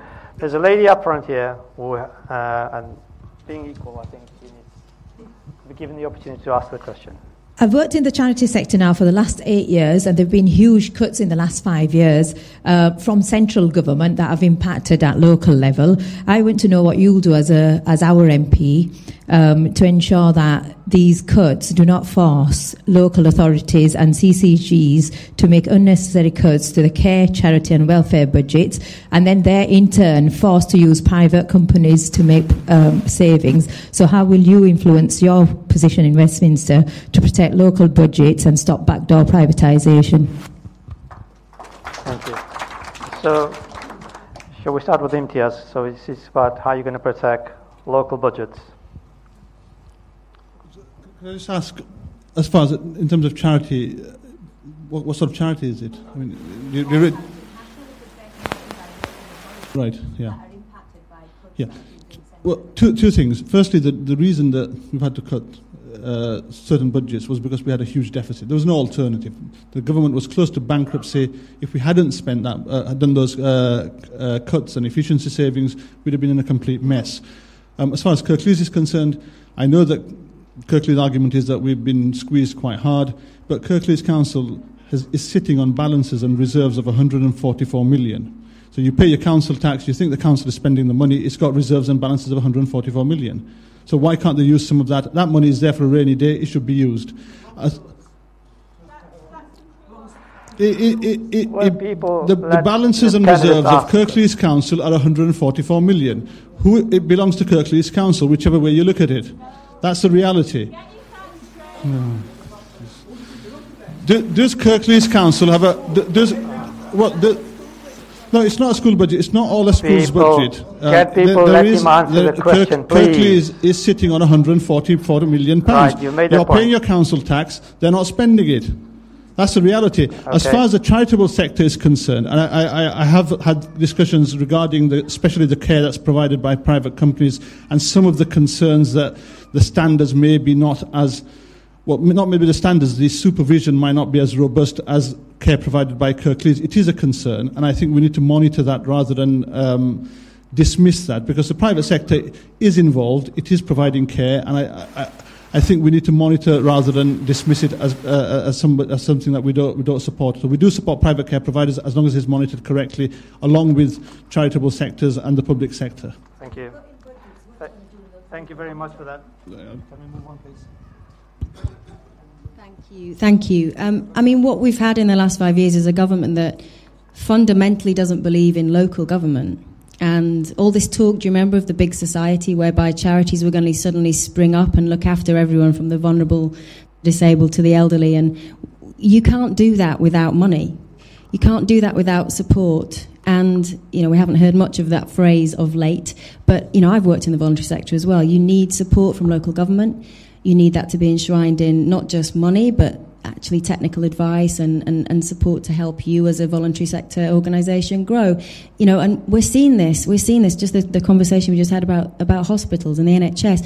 You know, we're seeing this in adult social care right now. You know, A&E departments are full because they're full of older people who should be being looked after at home. Now, that would have been happening 5-10 years ago. We would have had local authority budgets, adult social care budgets, looking after those older people at home where they want to be and where they get better treatment. Those older people are now ending up in A&E because they're not getting the care at home. They're blocking beds for people younger people. But look, you know, so, you know, charities do a brilliant job, but they need financial support. Local government does a brilliant job, but it needs financial support. Now, the first priority is we have to get the economy nationally in check, and all this talk about it from MTS about how we'll come back onto the economy, but look, we need to support voluntary organisations, we need to invest back in local government, and we need to make sure that the vulnerable and elderly get the care they need. Thank you. Thank you, Joe. Two things. One of the problems that we've got is we've got a massive divide between north and south, and as far as how much money is given to, how the cuts are actually proportioned over the north and the south councils. That has to be redressed. It has to be redressed. As an MP, that would be my first job.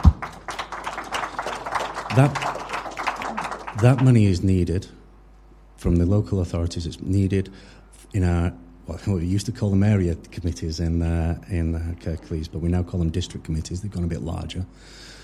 That money is needed for all sorts of things. It's needed for charities. It's also needed for start-up community groups. It's needed as seed money for events. Sorry, can we not hear you? Can you not hear me? Oh, okay. Yep. Is that better? Yeah. Yep. That money is needed for charities. It's needed for events. It's needed for arts ventures that bring a lot of money into our areas. So yeah, first job. Sort out that north-south divide in as far as the government, local government deal goes. Okay, thank you very much. Okay, Ibrahim? I've not answered. No. Sorry. It's all right. Mind if I stand up because I can't see who asked the question again? Hi. We in UKIP have fully costed and independently verified spending plans that result in savings of £32 billion, none of which impact on local services, because we will make savings where none of them will. For example, by leaving the EU and by replacing the Barnett formula, which saves billions upon billions of pounds. So we want to save that sort of money so we can put it back into public services. And hopefully the voluntary sector as well. Thank you very much. Right, can we have a question that we haven't already asked? I hope it's something going to be very different. Yeah, but he has already asked the question before, so... No, go on, sorry.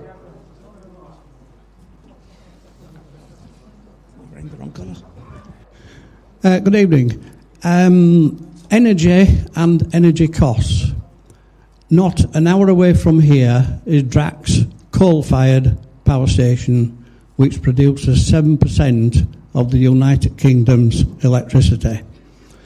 It is now in the process of spending 850 million to convert it to burning wood pellets. These wood pellets are coming, and this is totally correct, from America, where they are going to chop down 4,600 square miles. 4,600 square miles in America to ship it to Drax Power Station instead of burning coal. China is building a coal-fired power station every week. Germany are building coal-fired power stations. What's your question, please? What do the panel think? Are we totally mad? Are we totally mad? Where's the green candidate when you need one? Let's start with Joe. Yeah, I think it is bonkers. We need to get serious about climate change. All this talk that we had from David Cameron before the last election, you remember his hugger husky moment, promising that this government would be the greenest government in a generation. This government has done nothing on climate change and actually appointed a climate skeptic to the post of Environment Secretary, someone who didn't actually believe climate change was a... Now, that's another bonkers scenario. The Labour Party set a target to decarbonise our reliance on carbon by 2030, so take carbon completely out of our electricity supply. I think that is a bold and ambitious target and something that I'm personally very proud of. And we've also committed to invest much more in renewable energy. Back to your point, I mean that is a ridiculous scenario. We need a diverse energy supply that's based, I think, much more on renewable energy than we've got right now. And as I say, the Labour Party is very, very committed to getting carbon out of our electricity supply by 2030. Thank you. Thank you. Yes, Liberal Democrats are also committed to low-carbon economy. We've, in our manifesto, we've set out 5 bills to enshrine in law protection for the environment. The scenario that you've set out, yes, on the face of it looks bonkers. We're probably importing coal as well at the same time to Drax right now, which again is bonkers. What we should be seeing, I think, is a race to renewable energy. We should be leading renewable energies. We should be catching up with Europe. They're way ahead with us at the moment. We've got a model to look for. We are not inventing the wheel. We are copying it. The technology is there. We need to chase it. Thank you. Can we? Can we get Alex, please?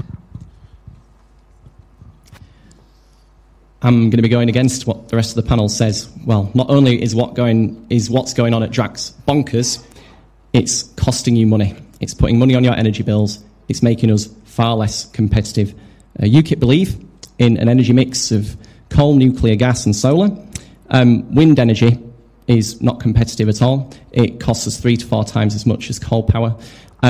We support any renewables that are competitive and can pay for themselves, but the subsidies we're spending are costing the economy £18 billion a year. So what we want to do is have a relentless drive down of energy costs, and then we wouldn't have to do what we're doing to Drax as well, which is being entirely driven by CO2 targets from the European Union. While we emit 2% of the world's CO2, we could stop emitting all CO2 tomorrow, and it would make not blind bit of difference. So why are we spending billions of pounds doing it? Thank you.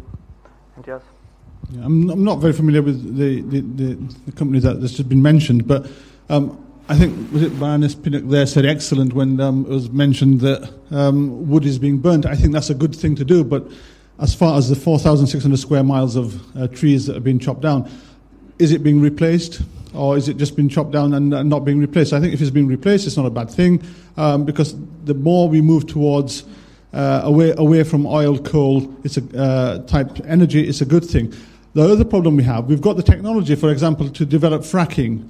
But the problem is that people won't accept fracking in their area. And that's one of the concerns we have. America is self-sufficient almost as a result of fracking. It reduces your reliance on oil and gas from countries which are unstable. So it's something that we all need to consider. We all need to think about. We all want cheap oil. We all want cheap energy. But are we prepared to allow development to take place nearer to where we live? I think that's it's a question of ethics. It's a question of how we want to live in future. But there is no straightforward, simple answer to your question. I mean, everyone says we want green energy. How do you get it? Thank you.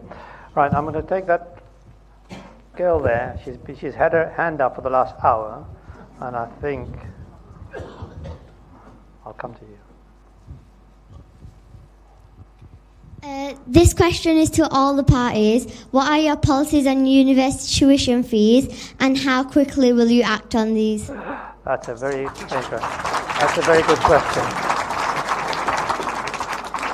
Let's start at the far end, and basically a very quick answer: yes, no, you're going to do it, or you're not going to do it.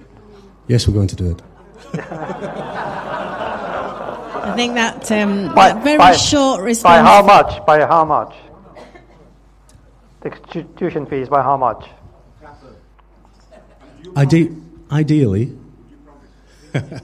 Well, we fight shy of promises nowadays. Ideally, yes, we would have free tuition. Ideally, but but in reality.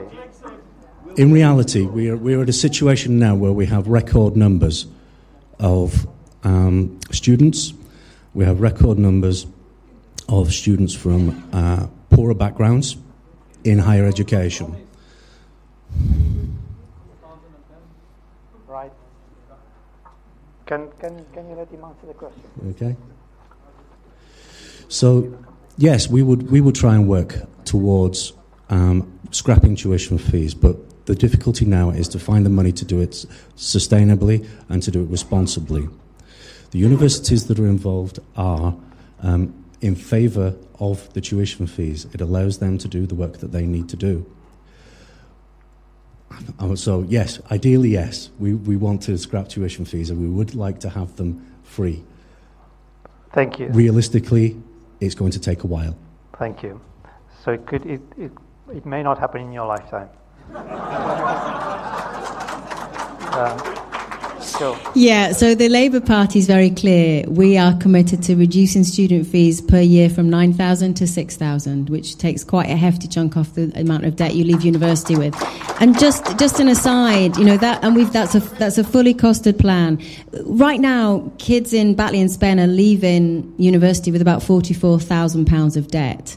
3/4 of that, on current estimates, will not be ever repaid. So this is not just a bad policy for the individual students who are racking up that debt and leaving university with a serious chunk of debt over their head. It's bad for the economy because because a lot of that money Thank is you. never Thank going to you, be Joe. repaid. You've answered the So question. yeah, we'll reduce fees. Thank We'll you. also give 16 and 17-year-olds the vote. Joe. Our policy is to keep the fees at £9,000 the next Parliament. And just picking up on what Joe has just said, that a large number of it is never repaid. The reason a large part of it is not repaid is because you only start to repay it once you start earning a certain amount. And the reduction. Wait, let him answer the question, please.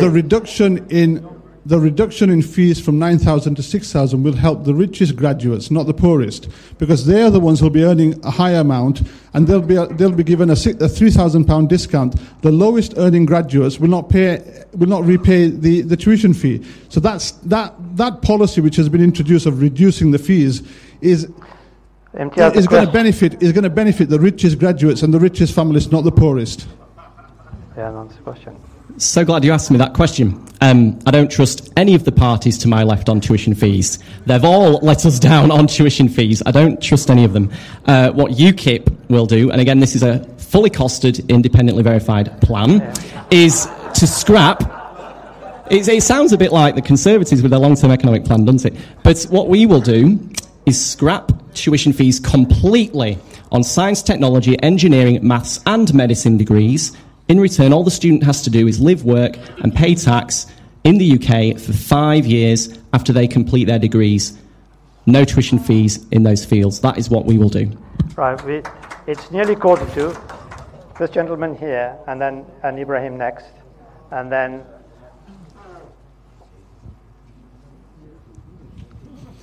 That was our first question on education, so here's another one for all the members. How would your party improve the education prospects for every child and not just the chosen few? Right, let's start with, he's being a teacher, he'll probably be able to respond to that, and everybody else will copy him. Well, I'm glad I get to go first, actually, because I'd like to, see if Mrs. Cox would address the question of grammar schools. Having benefited from a grammar school education, would she support opening more grammar schools? This is all about social mobility, obviously, because nowadays we see more people who've been privately educated dominating the top positions since the demise of grammar schools. What we want to do is bring forward a new generation of grammar schools and specialist vocational schools, and also allow students to take an apprenticeship qualification instead of 4 non-core GCSEs. So we're absolutely behind the best in academic options in education, and we're also behind the best in vocational options as well. So every child has the opportunity to excel wherever their talents may lie. Thank you, Rod. Imtiaz, let's keep the response to a minute. And then we have introduced a policy of free schools, that if there are sufficient number of parents and teachers who want to open a new school, we're going to allow them to do that, because competition is what drives standards up. Everywhere a free school has opened, the surrounding schools' standards have been raised. The vast majority of free schools have been opened in areas where there has been a demand for primary school places. So they haven't been opened just randomly. They've been opened in places where there is a demand for school places. The vast majority of free schools are good or outstanding compared to non-free schools. So I support parental choice and choice by teachers and a community. If a community feels that they have got the will and the backing to open a new school to try and raise standards, then I'll be supporting that. Thank you. Thank you. And the first thing the Labour Party is committed to is protecting the education budget in full, rising in line with inflation year on year from 4 to 19.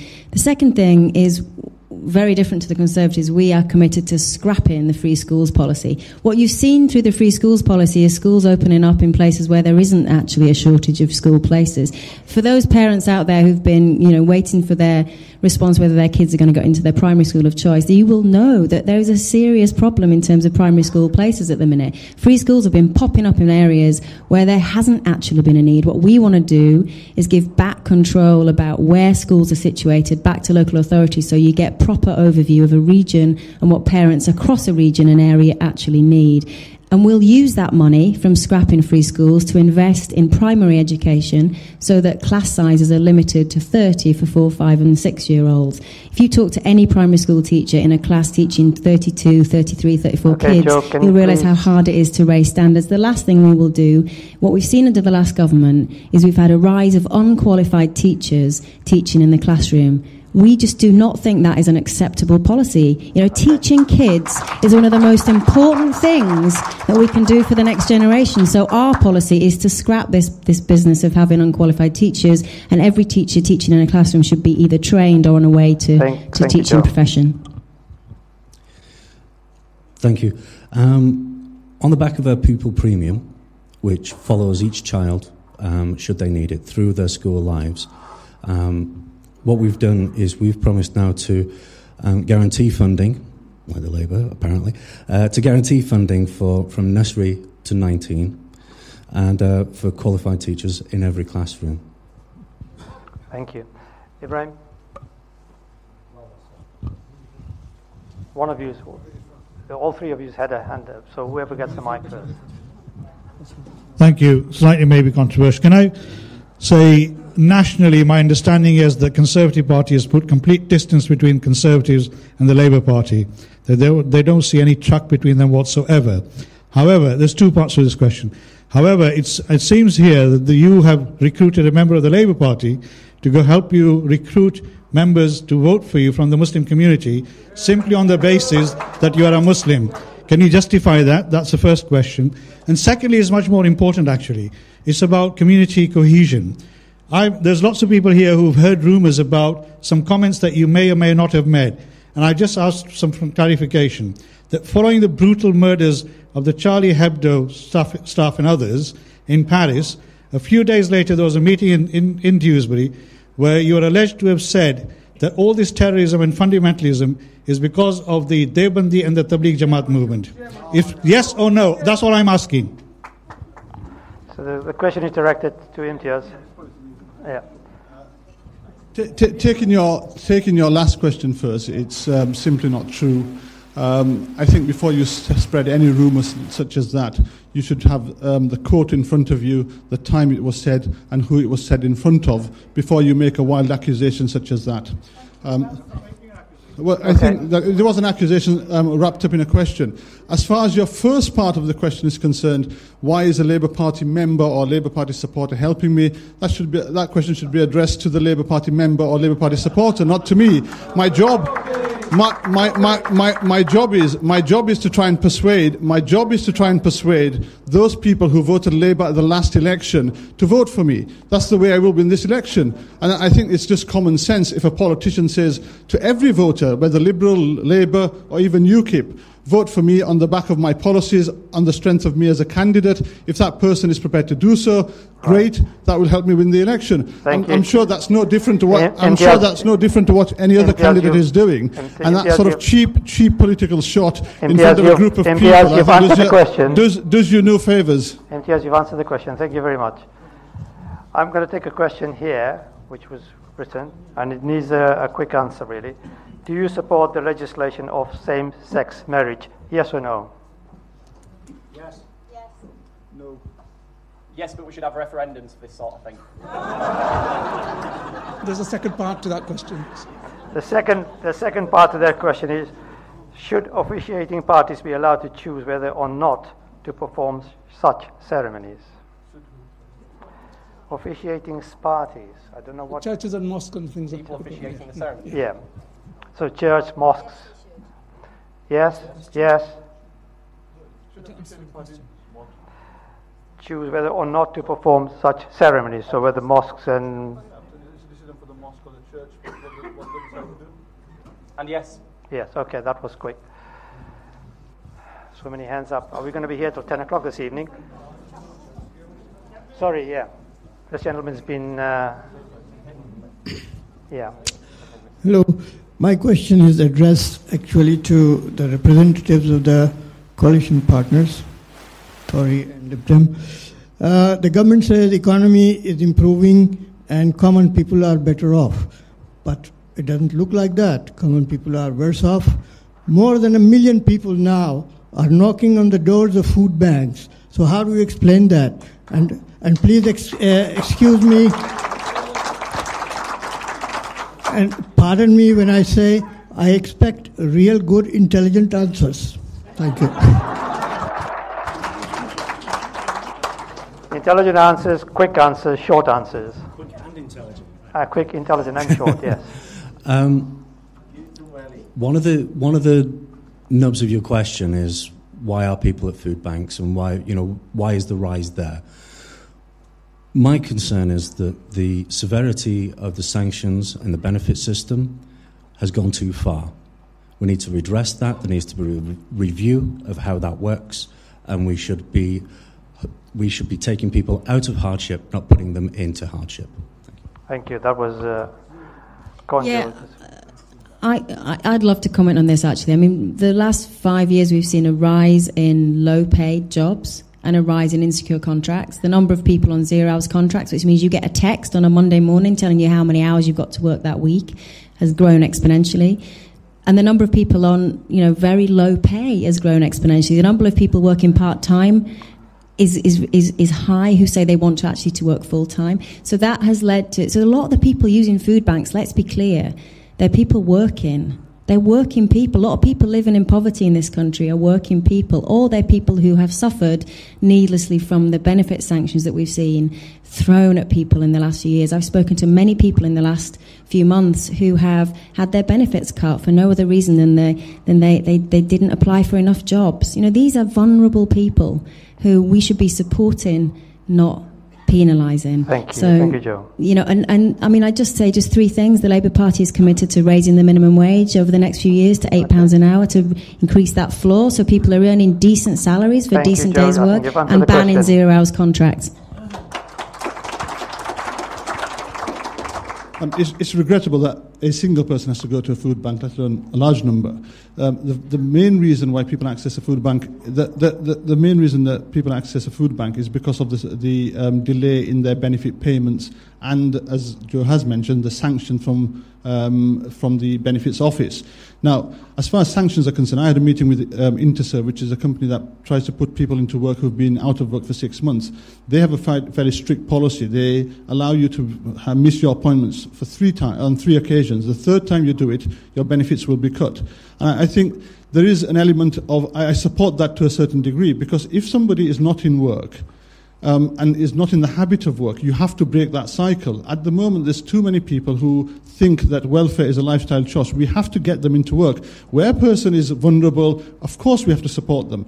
But I don't think why taxpayers who are paying the tax, working hard, should subsidise somebody who decides that he doesn't want to wake up in the morning and go for an appointment. That's the first point. The second point, as far as the economy is concerned, we've taken out 3 million people out of tax altogether by raising the income tax threshold from 6,400 to 10,600.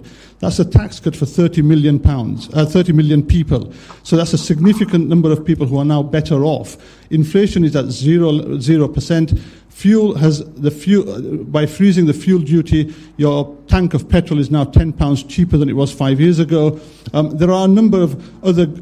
Unemployment is down 46%. Okay. And just to finish off, the biggest benefit in somebody going into work is that the indicators which are used to define poverty, somebody moves out of poverty straight away on finding work and having a regular pay packet. And if you go, just very briefly, if you go to companies like in Berkshire, in Mount Pleasant here, and in Bristol, I've met 3 companies, Parkcare Healthcare as well. They're expanding because the economy is doing well. They're going to be recruiting 80 more people, and they supply the NHS. So the economy is doing well. We need to carry on. And if we go back to 2010, you know what the mess we were in. Thank you. Right. What UKIP want to do is run a pilot to pay for aside from that, is have a pilot to put specially trained advisors into food banks. The aim of that is to try and make sure that the first time someone goes to a food bank is the last time someone goes to a food bank, because obviously they're going with very complex issues, and if they've got trained people in there that may be able to help them handle those issues and get on a more sound financial footing, they might not have to go back. And if that pilot proves successful, then we'd obviously roll that out on a much wider basis. Another thing we'd do, which might help the problem, is to scrap the bedroom tax. I'm very conscious of time. It's 5 to 8. Are people quite happy to continue? Right. Ibrahim's pardon? Let's get Ibrahim first because yeah, you next. Okay. You can all you'll get your turn. You'll all get a... Mine's much more about local accountability, and often, as we've seen, unfortunately, we've had an MP who's been very accountable locally, but we've seen often lots of our neighbouring constituencies perhaps haven't had that privilege. What I'm saying is to all candidates, if you were to come back here, if you were elected, come back here in 5 years, or end of your term, what are the 5 key things that you would can be held locally accountable for? And I mean 5 local things that we feel passionate about, that you feel that you will relentlessly work towards. Not about your manifesto, the National Party's manifesto, but local issues that you can come back here in 5 years' time saying, I've delivered these, I promised these. If I haven't, I won't stand again. Thank you. Thank you very much. Rather than 5, I think that'll probably take a long time. Just stick to 3 things. And then we probably remember those 3 things rather than 5. We'll start with Alec. Obviously, it's very difficult to tell where UKIP are going to stand after the election, but hopefully we will be in a position to support your personal... these policies. My personal 3 things that I would hope to do. First of all, the EU referendum, so we finally have our say. The second thing, the local issues. Local things, basically what... We don't want... We don't want manifestos, as he said. 3 personal things that you would change, that you could be accountable for. Right, I see. It's a tough question, that. 3 local things. Well, right. Putting more... I want you to be better off when you come back here in 5 years. I want there to be more money in your pocket. I want us to scrap income tax on the minimum wage. I want us to put that additional intermediate level in income tax between the basic and the higher rate and lift the higher rate. Okay. So that's what I want to do. So and I want the tuition fees scrapped as well, so our children don't have £9,000 times however many years of debt hanging over their heads. Okay. Thank you. So you come back in 5 years' time and tell you the tuition fees down. Yeah, I think the priority would be to regenerate, particularly places like Batley Town Centre. I think to draw in that inward investment that's in the Leeds City region, I think we need a cash injection in this constituency. So that would be the first priority. Second priority, to improve sporting facilities within the area. I mean, it's a shame that 2 local teams here that are playing football as a local derby had to go play their football match in Ravensthorpe. So I think to develop that would be the second priority. The third is to try and draw in some of that money from the Leeds City region as far as the transport is concerned, to improve the transport links within. There is a plan for the HS2 and a metro link. Now, I don't know how advanced those plans are, but we need some sort of link here to Batley. So if that option is there, of course, I will be fighting tooth and nail to get that. So those are the 3 priorities I think I would put forward. Thank you very much. So they are very tangible and they are recorded. It's a great question as well, by the way. First thing, I would want this room to be full of people whose families can say, I've listened to them and I've helped them. Whatever that was on. Second thing I'd want is for us to have a thriving hospital where the staff morale is high, where A&E, children's services and a maternity department are exactly serviced as we should want them, with consultants and enough staff feeling good about themselves. And thirdly, I've hosted 4, 5, 6 meetings now with traders in Hetman-Dwike and Batley about the regeneration of Hetman-Dwike and Batley town centres. We need a vision for Hetman-Dwike and a vision for Batley that shows money, investment, businesses, traders, community leaders coming together around a new plan for our town centres. I've already started that work, but I'll want to come back and be held to account on those things. Yep.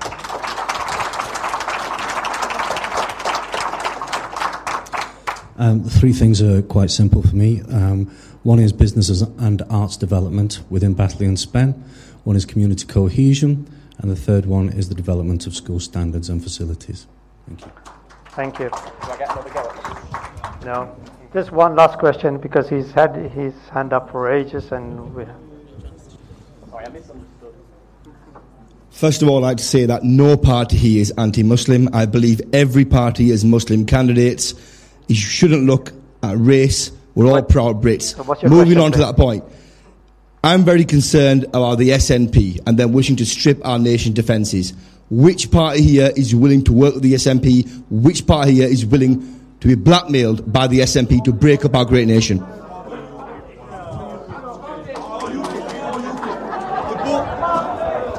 UKIP want to break up our nation, the SNP want to break up our nation. What are your views on this important subject?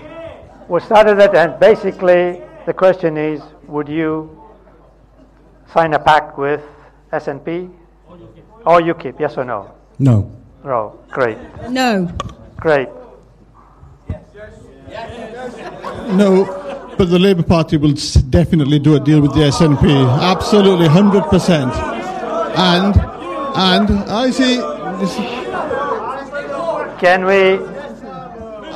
You see, the SNP is going to do a deal with Labour. Absolutely, 100%. Whether we will not do any. We will not do any deals with UKIP whatsoever.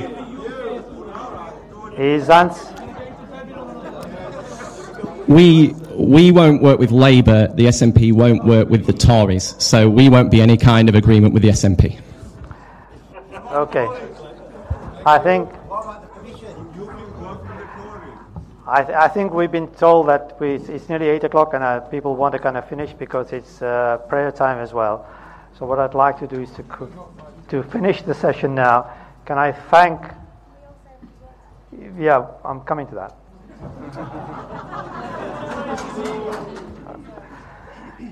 Can I, before I get the candidates to say a few words, in fact, one of the questions I was going to ask was what Ibrahim asked was, your top 3 priorities, but he's probably already mentioned that. So quick words, not more than 10 words. We started at 10.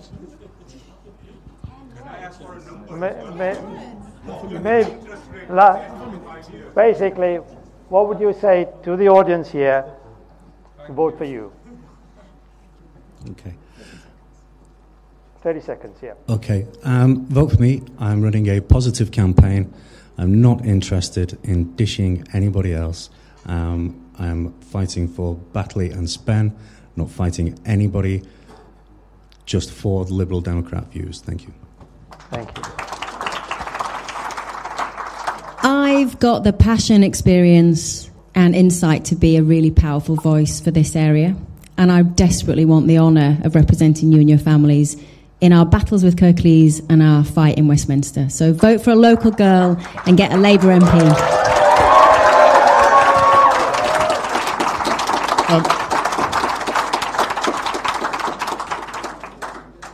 The economy is doing well. We're going in the right direction. If you vote for a Conservative Member of Parliament and we have a Conservative government, I can assure you that I will ensure that. Sorry, no, that's very rude. Come on. I will ensure that the Conservative government provides significant funding for this area, because we do need significant regeneration and inward investment, and that's my commitment to you. Thank you. I think tonight what I've offered you is straight talking, directly addressing the questions. I don't think anyone can say I've really tried to dodge anything. That's what we're all about. If you want to see more of that in Parliament, then vote UKIP. In my local priorities are 1 new grammar school, 1 new specialist vocational school, and a planning framework for Kirklees that properly serves the residents of Kirklees. Thank you very much. Assalamu alaikum and good evening. Just before we finish, and just before Saeed says a big thank you to everybody, may I, on behalf of IMWS and Radio IMWS, thank all the audience for coming here tonight. Thank you very much for your contributions. It's been a really interesting debate. And may I also thank all the candidates for turning up and staying till just a little bit after 8 o'clock. But on a final note, can I say a big thank you to our chair, Saeed Laher, who's done a magnificent job. Thank you very much.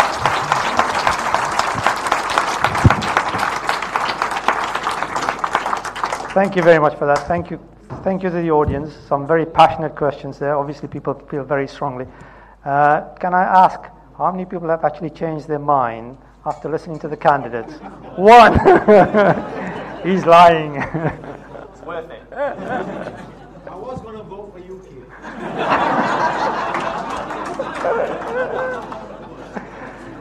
So can I thank the candidates as well for giving up their time? I know you've got a very busy schedule over the next few weeks. So yeah, really appreciate you giving up your time for being with us tonight. And I hope you enjoyed it as well. I have, and certainly some very interesting questions from the audience as well. So thank you very much, and good evening. That was the hustings held here at the Al-Hikmah Centre in Batley, West Yorkshire. It was a Batley Spen Hustings, and we are very pleased to have had so many people from across Batley and Spen present here this evening, and there were some very interesting questions in there. Would love to do an after show, but I think I'm completely and utterly sweated out. Radio IMWS will be resuming normal broadcast very, very shortly. We'd like to thank all our listeners out there as well for tuning in and listening to a very, very important debate, and a very interesting debate indeed. We'll be returning you back to the the normal playlist. Remember, you can continue on Twitter. You can continue to share your views by tweeting. We're using the hashtag IMWS Hustings. That's it for me for now, and good evening. Assalamu alaikum wa rahmatullahi wa barakatuh.